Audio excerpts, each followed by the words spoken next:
Hi friends, எல்லாரும் வணக்கம். நம்ம டிஎன்பிஎஸ்சி சேனல்ல ப்ரீவியஸ் இயர் கொஸ்டின் பேப்பர் தான் பார்த்துட்டு இருக்கோம். இதற்கு முந்தைய வீடியோல காந்தியடிகளுக்கு மகாத்மா என்ற பட்டத்தை வழங்கியவர் யார் அப்படின்னு சொல்லிட்டு கொஸ்டின் உங்ககிட்ட கேட்டிருந்தேன். கொஞ்சம் பேர் சரியா ஆன்சர் பண்ணியிருந்தீங்க. ஸோ இது சரியான ஆன்சர் பார்த்துடலாம். ஆப்ஷன் சி வந்து சரியான விடை. ரவீந்திரநாத் தாகூர். காந்தியடிகளுக்கு மகாத்மா என்ற பட்டத்தை வழங்கியவர் ரவீந்திரநாத் தாகூர். ஆப்ஷன் சி வந்து சரியான. இந்த மகாத்மா என்ற பட்டம் காந்தியடிகளுக்கு வழங்கப்பட்ட ஆண்டு அப்படின்னு கேட்டாங்கன்னா 1920. ஓகே, அடுத்த கொஸ்டின் பாருங்க. சென்னை அரசு முதல் வகுப்பு வாரி அரசு ஆணையை எப்போது வெளியிட்டது? சரியான விடை என்னன்னு பாத்தீங்கன்னா 1921. 1921 செப்டம்பர் 16. ஆப்ஷன் பி வந்து சரியான விடை. அடுத்த வினா, மக்கள் தொகை கணக்கெடுப்பு 2001 படி இந்தியாவில் பால் வேறுபாடு விகிதம் 1000 ஆண்களுக்கு டேஷ் பெண்கள். சரியான விடை வந்து 1000 ஆண்களுக்கு 945 பெண்கள். ஆப்ஷன் ஏ வந்து சரியான விடை. 2001. அடுத்ததான் 2011 மக்கள் தொகை கணக்கெடுப்புல 1000 ஆண்களுக்கு 943 பெண்கள் இருந்தாங்க.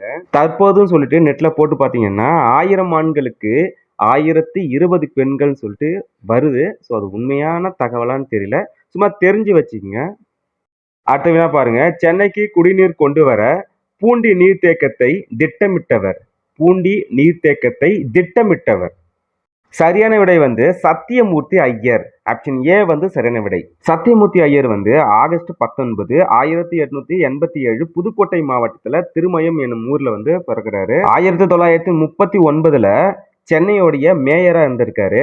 2ஆம் உலகப் போர் வந்த சமயத்துல சென்னையில தண்ணீர் பிரச்சனை வந்துச்சு. ஸோ அதற்காக பிரிட்டிஷ் அரசாங்கத்துக்கிட்ட போராடி பூண்டி நீர்த்தேக்கத்துக்காக அனுமதி பெற்றாரு. இந்திய விடுதலை இயக்கத்தில் இவர் முக்கிய பங்கு வகிச்சிருக்காரு. பூண்டி நீர்த்தேக்கம் வந்து 1944 வந்து கட்டி முடிக்கப்பட்டது. ஸோ கட்டி முடிக்கப்பட்டாலும் 1943 மார்ச் 28 அன்று, அதாவது அந்த நீர்த்தேக்கம் கட்டி முடிக்கிறதுக்கு முன்னாடியே ஐயர் வந்து இறந்து போறாரு. அதாவது சத்தியமூர்த்தி ஐயர் வந்து இறந்து போறாரு. தகவல்லாம் தெரிஞ்சுக்கங்க. சென்னைக்கு குடிநீர் கொண்டு வர பூண்டி நீர்த்தேக்கத்தை திட்டமிட்டவர் சத்தியமூர்த்தி ஐயர். ஆப்ஷன் ஏ சரியான விடை. அடுத்த வேணா கவனிச்சு பாருங்க. பென்சிமீட்டர் கீழ்காணும் எந்த ஒன்றை அளவிட பயன்படுகிறது? சரியான விடை வந்து திரவத்தின் வேகத்தை அளக்க பயன்படுகிறது. ஆப்ஷன் ஏ வந்து சரியான விடை. பென்சிமீட்டர் வந்து திரவத்தின் வேகத்தை அளவிட பயன்படுகிறது. அடுத்த வினா, கீழ்காணும் உலோக அயனிகளில் கேன்சர் நச்சுத்தன்மை வாய்ந்த உலோக அயனி எது? சரியான விடை option D, Cr6+. எக்ஸாவலண்ட் chromium Cr6+. அடுத்த வினா, நிலையில்லாத தன்மை கொள்கையை அளித்தவர். ஆப்ஷன் டி வந்து சரியான விடை. ஹெட்சன்பெர்க். இவர் வந்து 1927 நிலையில்லா தன்மை கொள்கையை அளித்தார். எந்த நாட்டை சேர்ந்தவர் பாத்தீங்கன்னா ஜெர்மன் இயற்பியலாளர்.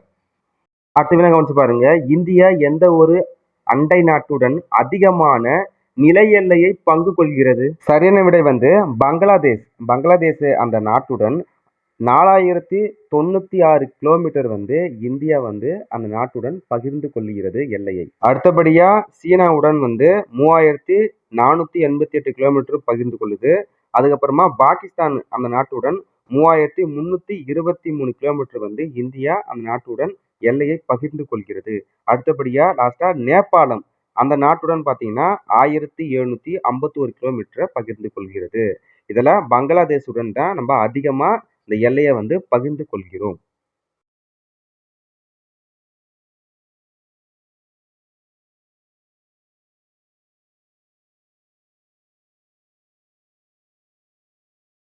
அடுத்த வினா, இந்த வினா நல்லா கவனிச்சு பாருங்க. குதிக்கும் ஜீன்கள் அல்லது டிரான்ஸ்போசான்களின் கண்டுபிடிப்பிற்கு கீழ்காணும் எந்த அறிஞர்களுக்கு நோபல் பரிசு கிடைத்தது? ஆப்ஷன் சி வந்து சரியான விடை. ஹெர்கோபிந்து குரானா 1968 வந்து இந்த இது வந்து அந்த குதிக்கும் ஜீன்களை கண்டுபிடிச்சாங்க. அதற்காக நோபல் பரிசும் கிடைத்தது. அடுத்த வினா பாருங்க. லேட்ரைட் மண் உருவாக உகந்த நிலை. சரியான விடை வந்து அதிக வெப்பம் மற்றும் மழை அளவு. ஆப்ஷன் ஏ வந்து சரியான விடை. அடுத்ததா உங்களுக்கான ஒரு வினா. மாமல்லபுரத்தில் உள்ள கடற்கரை கோவிலை கட்டியவர் யார்?